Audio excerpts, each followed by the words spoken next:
الحمد للہ وکفى والصلاة والسلام علی محمد المصطفى اما بعد فاعوذ باللہ من الشیطان الرجیم بسم اللہ الرحمن الرحیم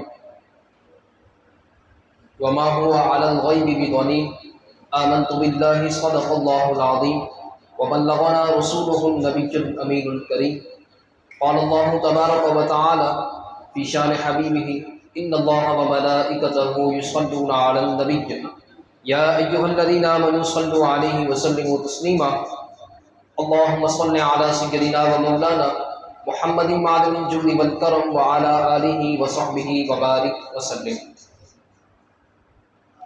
عزیزان محترم، رب العالمین کی فضل و توفیق سے آج ہمارا 7واں درس ہے۔ اللہ کے عالم ہم سب کا اپنی بارگاہ میں آنا قبول و منظور فرمائے اور رب العالمین اپنی فضل و توفیق سے اس کو تکمیل تک پہنچائے، عافیت والا معاملہ اس کے اندر پیدا فرمائے۔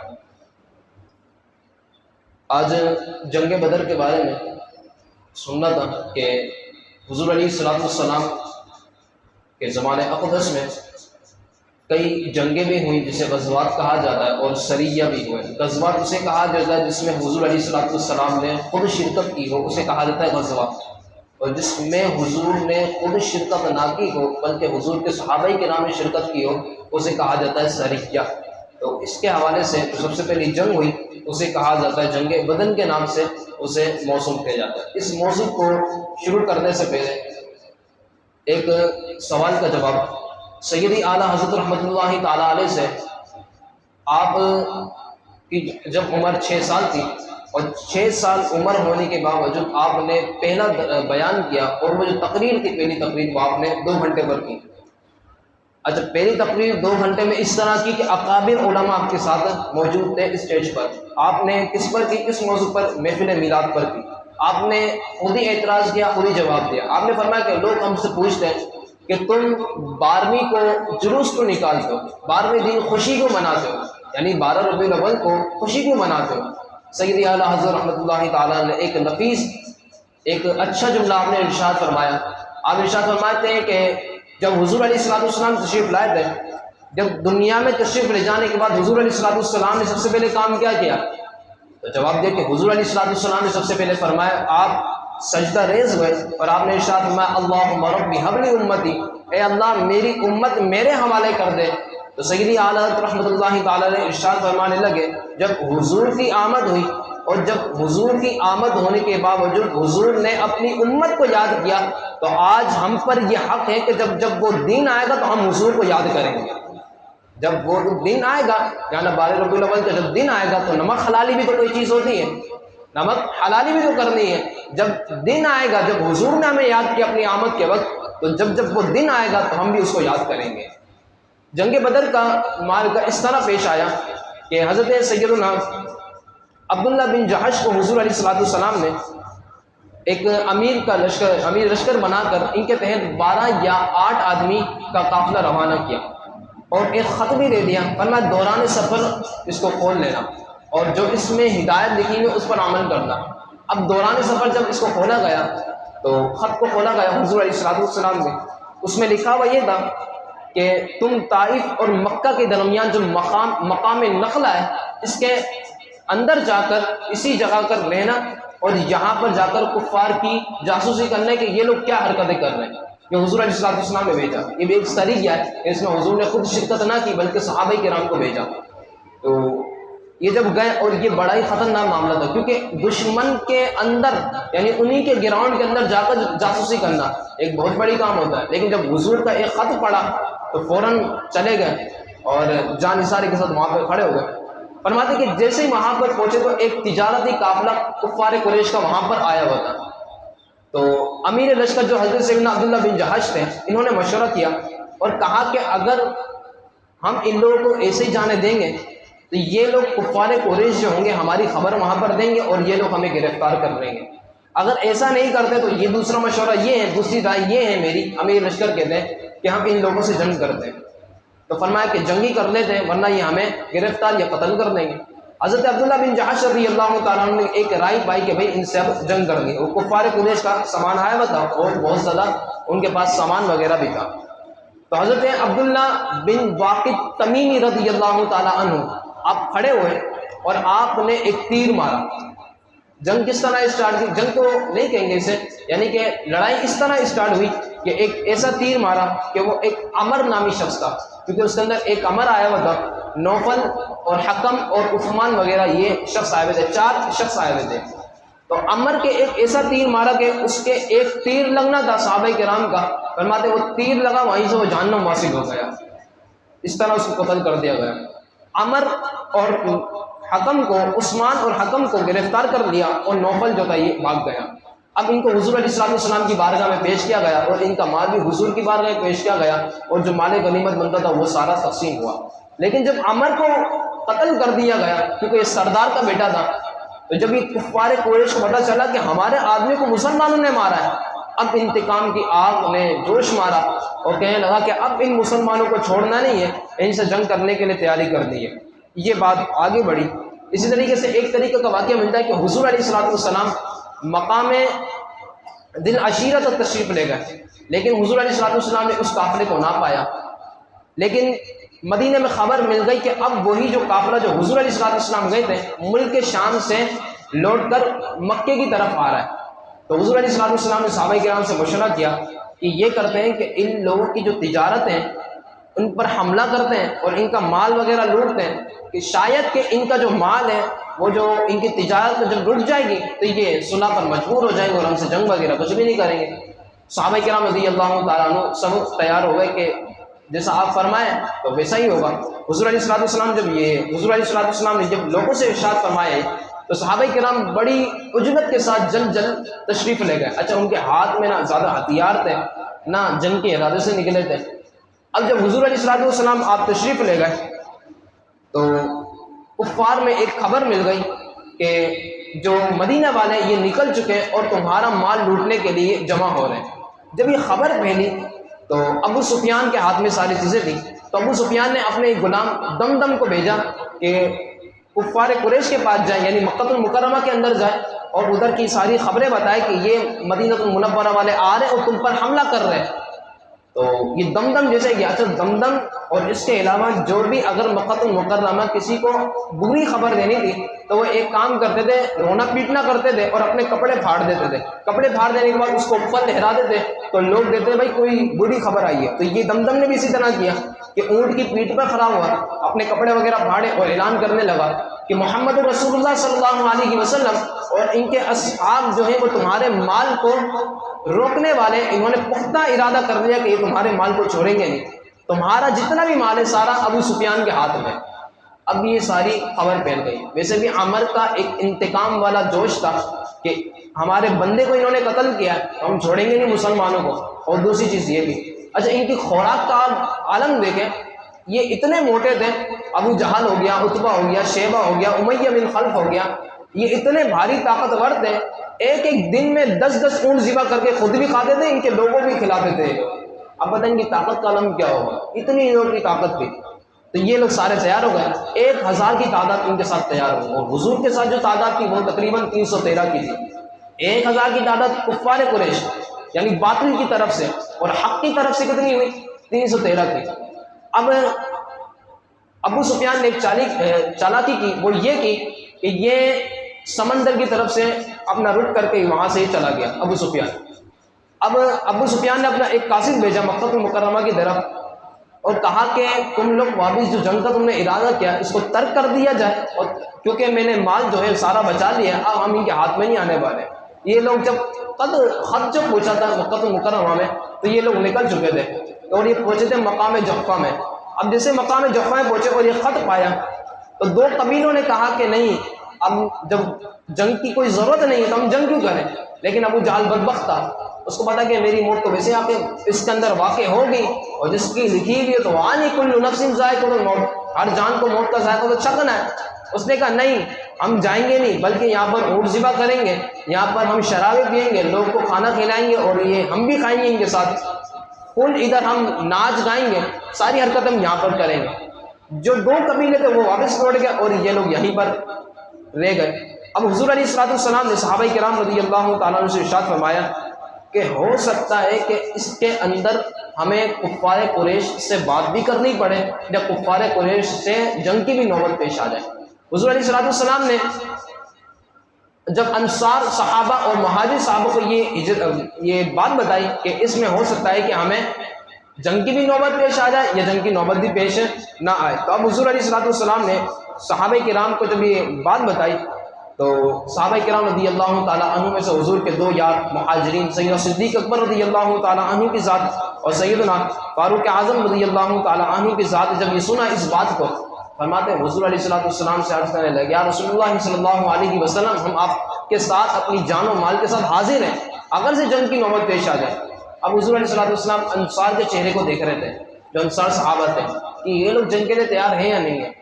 تو انصار صحابہ میں سے ایک ان کے سردار قبیلہ خزرج کے سردار تھے، تو انہوں نے کہا کہ حضور آپ کا ہماری طرف اشارہ ہے، تو حضور علیہ الصلوۃ والسلام نے ارشاد کیا ہاں، فرماتے ہیں حضور آپ زمین پر کہہ رہے ہیں اگر آپ چاہیں، اگر آپ ہمیں حکم دیں گے سمندر میں جنگ کرنے کا تو ہم وہیں پر بھی کر لیں گے، اگر آپ سمندر میں کرنے کا جنگ حکم دیں گے ہمیں تو وہاں پر بھی ہم جا کر آپ کے لیے جنگ ضرور کریں گے۔ یہ صحابہ کرام کا عشق رسول تھا۔ تو اب یہ بات آگے چلی اور جب یہ لوگ وہاں سے رکے تب کفار قریش وغیرہ میں سب میں اختلاف پیدا ہوا کہ نہیں ہم یہاں پر نہیں رکیں گے، ابو جہل وغیرہ اور ان کے ساتھ جتنے بھی ساتھی تھے یہ لوگ وہیں پر رک گئے۔ اب معاملہ یہاں تک پہنچا کہ حضور علیہ الصلوۃ والسلام بھی بدر کے مقام پر پہنچ گئے۔ اب جب بدر کے مقام پر پہنچے تو وہاں پر حضور علیہ الصلوۃ والسلام نے 3 صحابی رسول حضرت مولا علی، حضرت سعد بن ابی وقاص اور حضرت زبیر رضی اللہ تعالیٰ عنہ کو بدر کی طرف بھیجا کہ تم لوگ بدر کی طرف جاؤ اور کفار مکہ کی خبر لے کر آؤ کہ یہ لوگ کیا حرکت کر رہے ہیں، اب یہ جنگ کا جو معنی ہے یہ اب پیش آنے والا ہے۔ تو مولا علی گئے، حضرت سعد بن وقاص گئے، حضرت زبیر رضی اللہ تعالیٰ عنہ گئے۔ اچھا، ان لوگوں نے قریش کو 2 غلاموں پکڑ لیا جو پانی بھرنے پر مقرر کیے ہوئے تھے۔ اب جب ان کو پکڑا تو کہا کہ تمہارے کون کون سے سردار آئے ہوئے؟ ان لوگوں نے پوری پول پٹی کھول دی کہ عتبہ بھی آیا ہوا ہے، شیبہ بھی آیا ہوا ہے، ولید بھی آیا ہوا ہے، امیہ بن خلف بھی آیا ہوا ہے، عباس بن مطلب بھی آیا ہوا ہے۔ تو اب یہ ساری فہرست حضور علیہ السلام کے سامنے رکھ دی گئی۔ حضور نے جو ارشاد فرمایا کلمات عشق والے، حضور علیہ السلام نے ارشاد فرمایا اے مسلمانوں، مکہ والوں نے اپنے جگر کے ٹکڑے تمہارے سامنے رکھ دیے، مکہ والوں نے اپنے جگر کے ٹکڑے ہیں، کیونکہ ان لوگوں کو مار دینا نا، مکہ کی کمر توڑ دینا ہے، ان لوگوں کو مار دینا، کیونکہ ان لوگوں کے بربوتے میں ساری چیزیں ہوتی تھی، ان لوگوں کو مار دیا جائے ساری باتیں ختم۔ حضور نے ارشاد فرمایا اے مسلمانوں، یہ جو تمہارے سامنے سردار پیش کیے گئے، اب یاد رکھنا کہ یہ تمہارے جو سردار ہیں، یہ تمہارے یہ مکہ والوں کے جگر ہیں، جگر کے ٹکڑے ہیں، یہ تمہارے سامنے پیش کر دیے گئے۔ اب حضور علیہ السلام مقام بدر میں پہنچ گئے، اور مقام بدر میں جب حضور علیہ السلام نے نزول فرمایا، اچھا ایسی جگہ پر حضور علیہ السلام نے اپنی جگہ ٹھہرائی تھی کہ جہاں نہ کنواں تھا نہ پانی کے چشمے وغیرہ تھے، تو حضرت حباب بن منذر کی یہ رائے تھی کہ حضور علیہ السلام سے کہ آگے چلتے ہیں اور چشموں کے پاس رک جاتے ہیں، تاکہ جو چشمے سے جو پانی جاری ہو کر کنویں میں جا رہا ہے اور وہ کنویں کفار مکہ کے ہاتھ میں، ہم پانی روک دیں گے، جب پانی روک دیں گے تو وہ ہمارے قبضے میں آ جائیں گے۔ حضور علیہ السلام نے ان کی رائے کو پسند کیا اور حضور علیہ السلام وہاں پر چلے گئے۔ اچھا اتنے میں اللہ کا کرنا اس طرح ہوا کہ حضور علیہ السلام یہ جو آپ آگے بڑھے، اتنی دیر میں بارش بھی ہو گئی۔ اب بارش اس طرح ہوئی کہ جس سے میدان کی جو گرد وغیرہ تھی وہ جم گئی حضور کی، اور جو کفار قریش والی تھی وہ ان میں کیچڑ پیدا ہو گیا۔ اب وہ جنگ کرنے میں کس طرح آئے؟ پہلی بات تو جنگ کرنے آئے تو گر جائیں گے، اور حضور کی جو ریت وغیرہ جو تھی وہ بارش کی وجہ سے وہ ساری جم گئی تھی۔ اب ان لوگوں میں یہ بھی تکلیف پیدا ہو گئی۔ اب جمعے کی رات کی 17 رمضان تھی، تمام فوج آرام و چین کے ساتھ سو رہی تھی، لیکن خالق کائنات صلی اللہ علیہ وسلم کے محبوب یہ راتوں کو نماز ادا فرماتے، حضور علیہ السلام دعا میں مشغول ہو گئے۔ اب حضور علیہ السلام نے رات ہی کے اندر آپ نے جنگ بدر کے اندر گئے، اور کافی روایت مشہور بھی ہے کہ رات میں چند جانثاروں کے ساتھ حضور علیہ السلام نے میدان جنگ کا معائنہ فرمایا۔ اب یہاں سے جو اصل بات ہے، اب جو عشق والی جو باتیں ہیں نا، اب یہاں سے شروع ہوگی۔ اب توجہ والی بات ہے، پہلے تو ماشاءاللہ آپ لوگ سو رہے ہیں، لیکن اب جاگ جائیے، اور جاگ جانے کے ساتھ ساتھ اپنی زبانوں کو سبحان اللہ سے بھی تر رکھیے گا، کیونکہ اس کے اندر کچھ اعتراضات کے جوابات بھی ہوں گے۔ نمبر 1 تو یہ، حضور علیہ السلام جب چند جان نثار کے ساتھ آپ تشریف لے گئے تو آپ کے ساتھ ایک چھڑی مبارک تھی، آپ علیہ السلام جیسے ہی آگے بڑھے، آپ چھڑی لگا دے زمین کی طرف، فرماتے کل فلاں کافر یہاں مرے گا. کیا فرماتے؟ کل فلاں کافر یہاں مرے گا. اب کچھ لوگ ہم پر اعتراض کرتے ہیں، حضور کو تو علم غیب تھا ہی نہیں. میں نے یہ کیا، حضور کو تو علم غیب تھا ہی نہیں. میں نے کیوں نہیں تھا؟ آئیے ثابت کرتے. بولے ثابت کیجئے. میں نے ثابت کرتا ہے. میں نے ایک اور عقیدہ اہل سنت پہلے ثابت کر دیا جائے. حضور علیہ السلام بشر بھی ہیں اور نور بھی ہیں. بولے سبحان اللہ. حضور علیہ السلام بشر بھی ہیں اور نور بھی ہیں. وہ کس طرح بشر ہیں اور نور ہیں؟ بولے ایک انسان بشر اور اس کے ساتھ ساتھ نور بھی. بات تو سمجھ نہیں آئی. میں نے اعلیٰ حضرت کے در کے ملک ہے، انشاءاللہ سمجھا کر ہی دنگ لیں گے. اور میں کس طرح؟ میں نے وہ اس طرح کہ حضرت سیدنا موسیٰ کلیم اللہ، ابھی توجہ سننے والی بات ہے اور ساری باتیں دلیل کے اوپر ہیں، اور قرآن کریم سے انشاءاللہ دلیل دیتے ہوئے اس بات کو میں آگے لے کے چلتا ہوں. سیدنا موسیٰ علیہ السلام نے جب رب العالمین سے ارشاد فرمایا، اے مالک میں تیرا دیدار کرنا چاہتا ہوں. وَلَمَّا جَاءَ مُوسَىٰ لِمِيقَاتِنَا وَكَلَّمَهُ رَبُّهُ قَالَ رَبِّ أَرِنِي أَنظُرْ إِلَيْكَ. فرمایا مالک میں تجھے دیکھنا چاہتا ہوں. رب العالمین نے ارشاد فرمایا قَالَ لَن تَرَانِي. فرمایا کہ اے موسیٰ ہرگز آپ مجھے نہیں دیکھ سکتے. کیا فرمایا؟ لن ترانی، ہرگز آپ مجھے نہیں دیکھ سکتے. یہاں پر بھی صوفیاء نے، علماء کرام نے ایک نقطہ بیان کیا. وہ کیا نقطہ بیان کیا؟ فرماتی لن ترانی، رب العالمین نے ارشاد فرمایا ہرگز آپ مجھے نہیں دیکھ سکتے. اے موسیٰ تیرے علاوہ کوئی اور تو ہے جو مجھے دیکھ سکتا ہے. اے موسیٰ تیرے علاوہ کوئی اور تو ذات ہے جو مجھے دیکھ سکتی ہے. وہ کون ہے؟ وہ آمنہ کے لال ہے صلی اللہ علیہ وسلم. فرمایا قال لن ترانی، ہرگز آپ مجھے نہیں دیکھ سکتے لیکن آپ دیکھنا بھی چاہتے ہو. ولکن انظر الی الجبل فإن استقر مکانہ فسوف ترانی. فرمایا ایک پہاڑ کی طرف آ جاؤ. جب پہاڑ کی طرف آپ کو بلا لیا گیا، فلما تجلی ربہ للجبل جعلہ دکا وخر موسیٰ صعقا. جب رب العالمین نے اپنی شایان شان کے مطابق اس پہاڑ پر تجلی ڈالی تو پہاڑ کی حالت کیا ہو گئی تھی؟ فلما تجلی ربہ للجبل جعلہ دکا، وہ جو پہاڑ تھا وہ ریزہ ریزہ ہو گیا. وخر موسیٰ صعقا، حضرت موسیٰ علیہ السلام ان تجلیات کو برداشت نہ کر سکے. آپ بھی نیچے تشریف لے آئے. میں نے بتایا وہ جو پہاڑ کیا تھا، وہ تو مادہ تھا. میں نے وہ برداشت ہی نہ کر سکا، وہ تو برداشت ہی نہ کر سکا. اچھا بھائی کہا کہ ادھر تو حضور کا ثابت نہیں ہو رہا. میں نے صبر کریے، ثابت کرتے ہیں نا حضور کا، کیوں نہیں کرتے؟ ایک مرتبہ کا واقعہ ہے حضور علیہ السلام کی بارگاہ میں کہ اللہ رب العالمین کا آپ نے دیدار فرمایا احسن صورت میں. حضور کی خود کی روایت مشکات شریف کے اندر موجود ہے. تو حضور علیہ السلام نے ارشاد فرمایا، یہ رب العالمین نے ارشاد فرمایا حضور سے کہ ملائکہ مقربین کس بارے میں اختلاف کرتے ہیں، کس بارے میں بات کرتے ہیں. تو حضور علیہ السلام نے ارشاد فرمایا اللہ عالم، اللہ زیادہ جانتا ہے. رب العالمین سے عرض کیا، فرمایا کہ مالک تو بہتر جانتا ہے.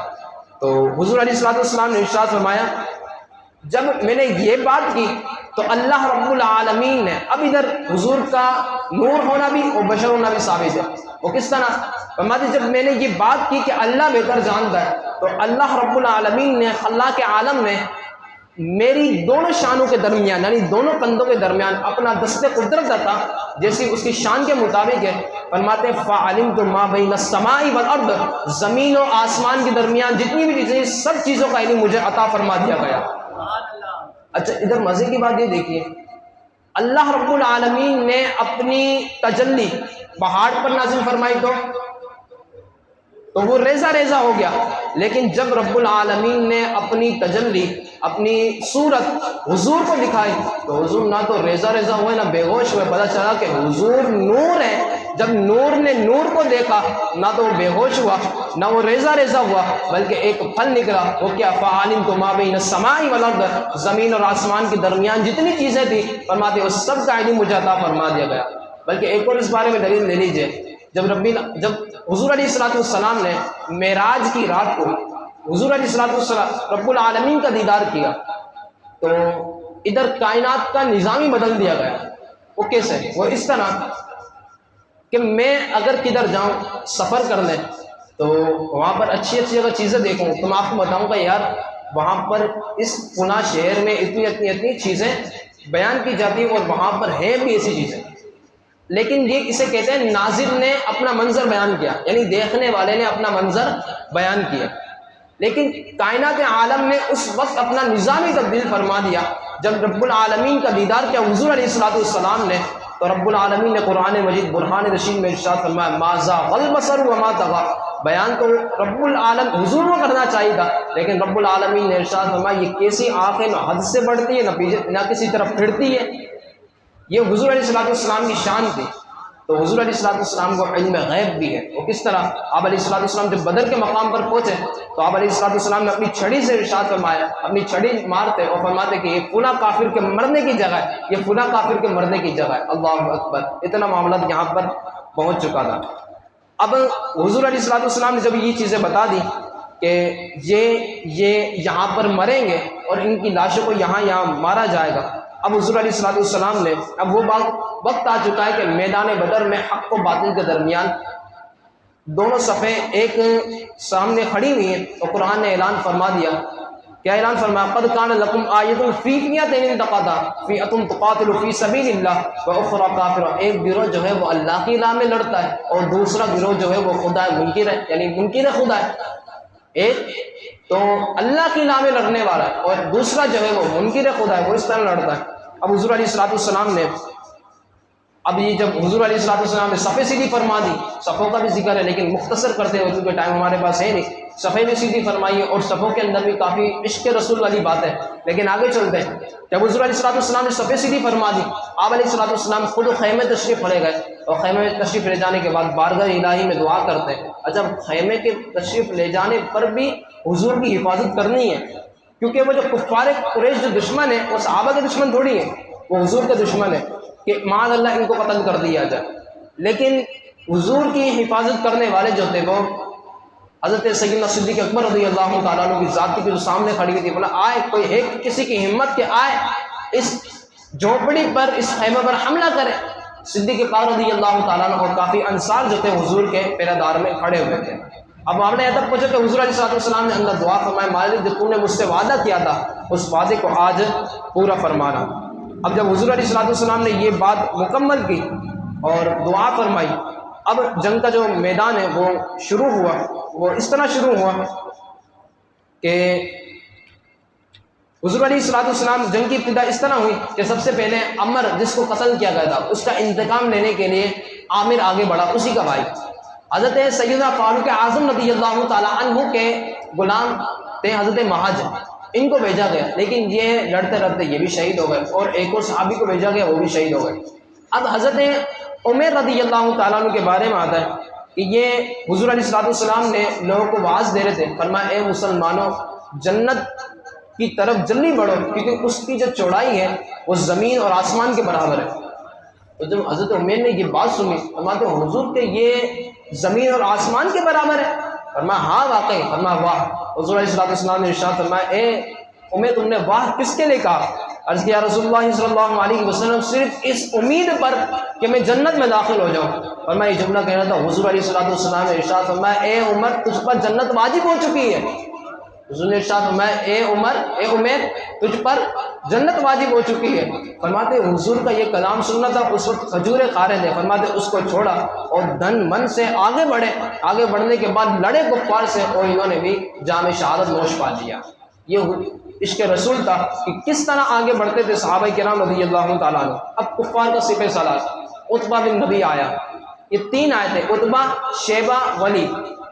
ان کے مقابلے میں حضرت عبد الرحمن بن عوف گئے اور حضرت معاذ گئے اور حضرت عبداللہ بن رواحہ گئے۔ جب یہ تینوں آگے پہنچے تو اس نے کہا یار یہ ہمارے ٹکر کے نہیں، ہمارے مقابلے کے نہیں، کسی اور کو بھیجو۔ حضور علیہ السلام نے مولا علی کو بھیجا۔ اچھا بھیج دیا، حضور کس کو رہے؟ شیر خدا کو بھیج رہے ہیں۔ ایک شیر خدا کو بھیجا، ایک سید الشہداء حضرت امیر حمزہ کو بھیجا۔ بولا اب ہے تیری ٹکر کے، تیرے مقابلے کے، اب تو کر مقابلہ۔ ایک حضرت امیر حمزہ کو بھیجا تھا، ایک حضرت مولا علی کو اور ایک حضرت عبیدہ رضی اللہ، ان تین صحابی رسول کو حضور نے بھیجا۔ حضرت سید الشہداء حضرت سیدنا امیر حمزہ رضی اللہ تعالیٰ عنہ نے عتبہ سے جنگ کی، عتبہ سے مقابلہ کیا۔ دونوں انتہائی بہادری کے ساتھ لڑتے رہے، لیکن حضرت سید الشہداء حضرت سیدنا امیر حمزہ رضی اللہ تعالیٰ عنہ نے اپنی تلوار سے ایک ایسا وار کیا کہ اس کافر کو جہنم حاصل کر دیا۔ فرمایا یہ تیری طاقت ہے کہ تو کہتا ہے میرے مقابلے میں کوئی نہیں ہے۔ آگے مولا علی نے جنگ کی، وہ ولید سے کی، ولید بن مغیرہ سے کی۔ ولید نے حضرت علی سے جنگ کی اور دونوں نے ایک دوسرے بڑھ کر حملہ کیا اور قاتلانہ حملہ کیا، خوب لڑے، لیکن مولا علی کو جانتا نہیں تھا شیر خدا ہے، اسد اللہ غالب ہے، ان کے ہاتھ میں جو تلوار ہے ذوالفقار ہے، تو اس لیے کہ وہ جہنم واصل کر دے، فرمایا ایک ایسا وار کیا اس کو بھی جہنم واصل کر دیا۔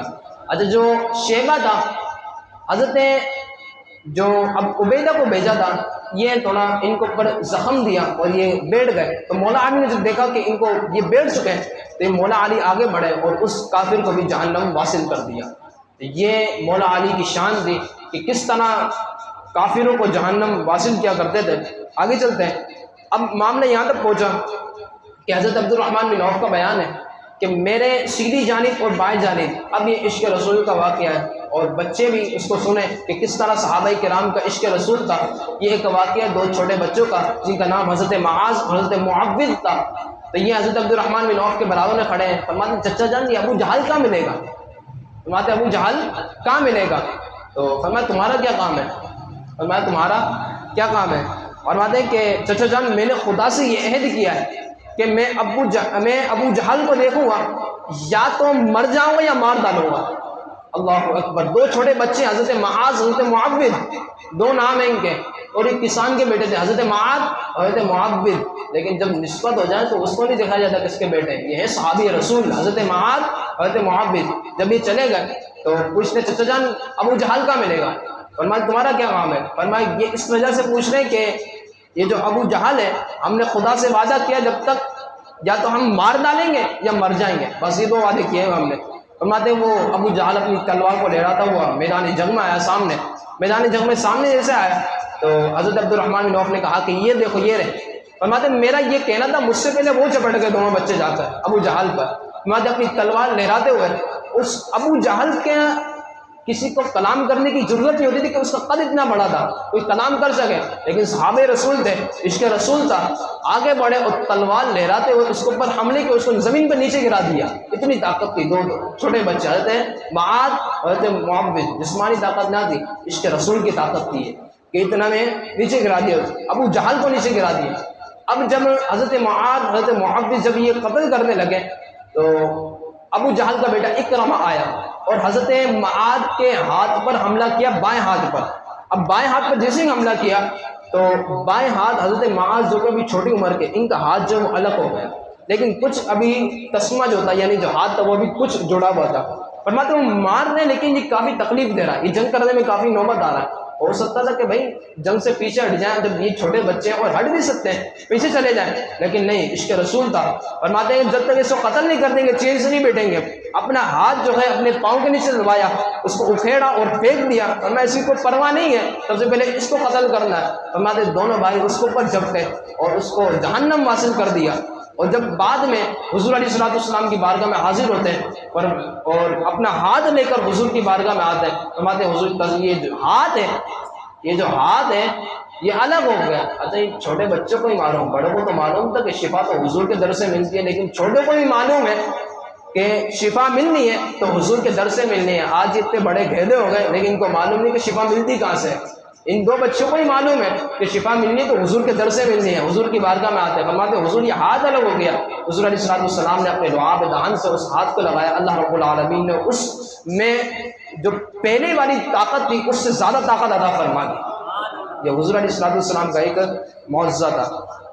اب جب یہ معاملہ ہوا ابو جہل کو ہی مار دیا گیا، اب آخری بچا وہ ہے امیہ بن خلف، اس کا واقعہ بھی، اور اس کو جب مار دیا گیا، یہ وہ بدبخت شخص تھا جو سیدنا بلال حبشی کا آقا تھا، اور سیدنا بلال حبشی کو اتنی تکلیف دیا کرتا تھا یہ کہ آپ کو تپتی ہوئی ریت میں لٹاتا تھا اور کوڑے مار کر لٹاتا تھا اور پتھر دیتا تھا آپ کے سینے پر اور کہتا تھا کہ خدا کا دین چھوڑ دے، بس تو خدا کا دین چھوڑ دے۔ لیکن سیدنا بلال حبشی کہتا ہے احد احد، خدا ایک ہے، خدا آئے کہ تم جتنا مارنا ہے مار دے، ہم اپنے دین سے پھر نہیں سکتے۔ اب امیہ بن خلف حضرت عبد الرحمن بن عوف کے پاس آیا اور چپٹ گیا، کہا مجھے بچائیے، میرا آپ پر ایک احسان ہے۔ اب دیکھو صحابہ کرام رحم دل تھے، حضرت عبد الرحمن مار سکتے تھے لیکن ایک رحم دل، فرمایا کہ جاؤ میں حضور سے کہہ دوں گا تم جاؤ، اگر جا سکتے ہو جاؤ، بچ سکتے ہو تو بچ جاؤ، ورنہ اگر پکڑ میں آ گئے تو میں تمہارا کچھ بھی نہیں کر سکتا، ہاں اگر تم چلے جاتے ہو تو میں حضور سے کہہ دوں گا، حضور اس کا احسان تھا ہم پر، اس وجہ سے میں نے اس کو چھوڑ دیا، جاؤ تم جاؤ۔ فرماتے جیسے یہ بھاگنے لگا، امیہ بن خلف بڑا موٹا تھا، کیونکہ ان کی طاقت کا میں نے پہلے ہی بتایا، 10 اونٹ کھاتے تو ان کے پیٹ کتنے نکلے ہوئے ہوں گے، اتنا غور کریں ہم، وہ اتنا موٹا تھا، یہ بھاگ بھی نہیں سکتا تھا۔ فرماتے یہ جانے لگا، بلال حبشی نے دیکھ لیا، فرمایا وہ خدا کے دشمن کہاں جا رہا ہے، قریب ہے ادھر آ۔ جب اس نے دیکھا عبد الرحمن کو آواز لگائی، عبد الرحمن مجھے بچاؤ، بلال مار رہا ہے مجھے۔ فرماتے تو بھاگ جا، یہ بھاگنے لگا، فرمایا بھاگ تو نہیں سکتا، فرمایا لیٹ جا۔ امیہ بن خلف لیٹ گیا، حضرت عبد الرحمن بن عوف اس کو اوپر آ گئے، فرمایا بلال چھوڑ دو اسے، اس کا مجھ پر احسان ہے۔ فرمایا نہیں، یہ خدا کا دشمن ہے، میں اس کو نہیں چھوڑ سکتے ہم۔ عبد الرحمن امیہ کے اوپر ہے، اس کو بچانے کے لیے صحابہ کرام دیکھیں کس طرح کسی کے اوپر رحم کرتے ہیں، جب رحم کرتے ہیں تو اس طرح رحم کرتے ہیں بچانے کے لیے، ایک خدا کا دشمن لیکن ایک احسان کی وجہ سے اس کو چھوڑا جا رہا ہے۔ فرماتے اس کے اوپر آ گئے، فرماتے چھوڑ دو اسے۔ فرمایا نہیں، بلال حبشی رضی اللہ عنہ اپنی تلوار نکالی، بغل کے یہاں سے اس کی گھسیڑی اور جہنم اسے واصل کر دیا۔ حضرت عبد الرحمن بن عوف کھڑے ہوتے ہیں، فرماتے بلال میرا یہ کام تھا، تیرا یہ کام تھا۔ کیا فرماتے بلال میرا یہ کام تھا، میرا کام تھا بچانا، تیرا کام تھا یہ کرنا، تو نے یہ کر دیا، میں نے یہ کر دیا۔ تو اس طرح صحابہ کرام عشق رسول تھا، اور اللہ رب العالمین نے حضور کی اس طرح مدد فرمائی کہ پہلا 1000 فرشتوں آئے، ایک فرشتے کی تعداد آئی، پھر 3000، پھر 5000 آئی۔ تو اس طرح فرشتوں کی تعداد جنگ بدر میں آئی، اور جنگ بدر میں آنے کے ساتھ ساتھ اس طرح صحابہ کرام بیان فرماتے کہ ہم دیکھتے کسی کی ناک کٹی ہوئی، کسی کے ہاتھ پر تلوار چلی، لیکن بندہ نظر نہیں آتا، مار کون رہا ہے، بندہ نظر نہیں آتا تھا۔ وہ کس وجہ سے؟ کوئی فرشتوں کی فوج کے کارنامے تھے کہ وہ اس طرح قتل کیا کرتے تھے، وہ بھی حیران رہ جاتے تھے کفار کے مار کون رہا ہے، سمجھ نہیں آ رہا، نہ بندہ موجود ہے، بندے کی ذات ہے۔ تو صحابہ کرام فرماتے ہیں کسی کی ناک کٹی ہوئی، کسی کا کان کٹا ہوا ہے، کسی کا کچھ کٹا ہوا ہے، لیکن دیکھتے ہیں کہ باہر ہو رہے ہیں، بندے جہنم واصل ہو رہے ہیں، کس طرح؟ فرماتے ہیں یہ فرشتوں، اللہ رب العالمین نے مدد نازل فرمائی تھی فرشتوں کی۔ یہ جنگ بدر میں ہوا۔ آخری میں اپنے درس کو ختم کرتا ہوا چلو، اب جب ان کو قتل کر دیا گیا تو ان کی 70 کی تعداد قتل ہونے کی، اور 70 آدمی ان کے گرفتار ہوئے، 70 ان کے گرفتار ہوئے، اور 70 ان کے مارے گئے۔ اب حضور علیہ الصلوۃ والسلام نے ان کے لیے بدر کے کنبے کے اندر ہی کہا کہ ان کو اسی کے اندر گاڑ دیا جائے، اسی کے اندر ان کو پھینک دیا جائے۔ اب جب پھینک دیا گیا تو صحابہ کرام رضی اللہ تعالی عنہ نے ان لوگوں کو پھینک دیا، کیونکہ ایک اتنی لاشیں تھیں تو وہ ساری نہیں آ سکتی بدر کے مقام پر، کہا کہ ان کو گڑھے میں پھینک دیا جائے۔ اب جب کفار کی لاشوں کو گڑھے میں پھینک دیا گیا تو صحابہ کرام رضی اللہ تعالی عنہ اب حضور علیہ الصلوۃ والسلام آتے ہیں بدر کے کنبے کے پاس۔ یہاں پہ بھی ایک عقیدہ ہمارا ثابت ہوتا ہے، وہ کیا؟ اب توجہ سننے والی بات ہے، وہ یہ ثابت ہوتا ہے کہ صحابہ کرام رضی اللہ تعالی عنہ آئے بدر کے کنبے کے پاس، اور جب بدر کے کنبے کے پاس آئے تو حضور نے ارشاد فرمایا اے عتبہ، اے شیبہ، اے ولید، اے امیہ، کہ میں نے تمہیں خدا کا حکم نہ دیا تھا کہ خدا کا وعدہ سچا ہے؟ ہمارے ساتھ تو سچا ہو گیا، ہمارے ساتھ تو فرشتوں کی تعداد آئی، کہ تم نے خدا کے وعدے کو سچ نہ پایا؟ جب یہ کلام کرنے لگے تو حضور کے ایک شاگرد بڑے ہوشیار تھے، سیدنا فاروق اعظم حضور کے پاس آتے ہیں، فرماتے ہیں حضور کیا یہ سن رہے ہیں؟ حضور کیا یہ سن رہے ہیں؟ یہ آپ جن سے کلام کر رہے ہیں یہ تو بے روح ہیں، ان سے تو روح نکل چکی ہے۔ حضور علیہ الصلوۃ والسلام نے ارشاد فرمایا فاروق اعظم سے، اے فاروق، خدا کی قسم جس کے قبضہ قدرت میں میری جان ہے، اے فاروق یہ تم سے زیادہ سن رہے ہیں۔ فرمایا کہ اے فاروق یہ تم سے زیادہ سن رہے ہیں۔ تو صحابہ کرام رضی اللہ تعالیٰ عنہ کو یہ معلوم تھا کہ بعد میں کچھ لوگ پیدا ہوں گے جو ایسی حرکت کریں گے کہ مردے وہ سنتے نہیں، حضور پر صلاۃ والسلام کیوں پڑھتے ہو، حضور پر درود کیوں پڑھتے ہو، حضور تو سنتے ہی نہیں ہیں، معاذ اللہ ثم معاذ اللہ۔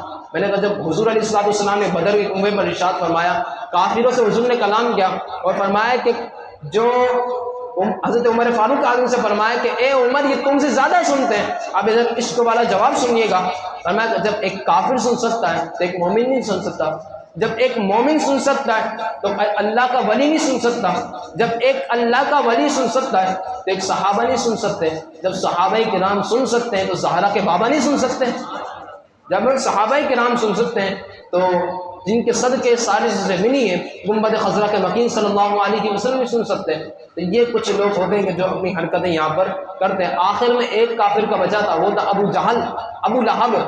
اس کو چچک کی بیماری ہوئی اور یہ چچک کی بیماری سے کفار مکہ ویسے ہی دور بھاگتے تھے۔ یہ ایسا بدبخت تھا اور اس کے ساتھ بھی اس طرح کی حرکتیں ہوئی کہ اس کے بیٹوں نے خود نے چھوڑ دیا، یہ مر گیا، 8 دن میں مر گیا چچک کی بیماری سے، 3 دن تک اس کی لاش کو نہیں دفنایا تھا اس کے بیٹوں نے۔ کہ چھوڑ دو اس کی لاش کو، کیونکہ ہمیں لگ جائے گا، کفار مکہ ہمیں تانا دیں گے۔ تو اس کے بیٹوں نے اس کی لاشوں کو چھوڑ دیا، کس وجہ سے؟ حضور پر زیادتی کی وجہ سے، ایک نبی پر ظلم کرنے کی وجہ سے ان لوگوں کے ساتھ اس طرح ہوا۔ اچھا، ایک روایت میں یہ بھی آ گیا کہ اس کے گھڑے کو، اس کی لاش کو گھڑے کے اندر ڈالا گیا، اور کفار قریش نے پتھر اٹھا کر اس کو مارے اور اس کی لاش کو اس طرح بند کیا گیا۔ اللہ اکبر! اس طرح اس کو ذلت دنیا میں بھی دی گئی، آخرت میں تو ہے، دنیا میں بھی دی گئی۔ تو بعض لوگ ایسے ہوتے ہیں کہ جن کو دنیا میں بھی ملتی ہے ذلت اور آخرت میں بھی ذلت ان کے مقدر میں لکھی ہوئی ہوتی ہے۔ اللہ رب العالمین ہم سب کو حضور علیہ الصلوۃ والسلام کی سنت پر عمل کرنے کی توفیق عطا فرمائے۔ وآخر دعوانا ان الحمد للہ رب العالمین۔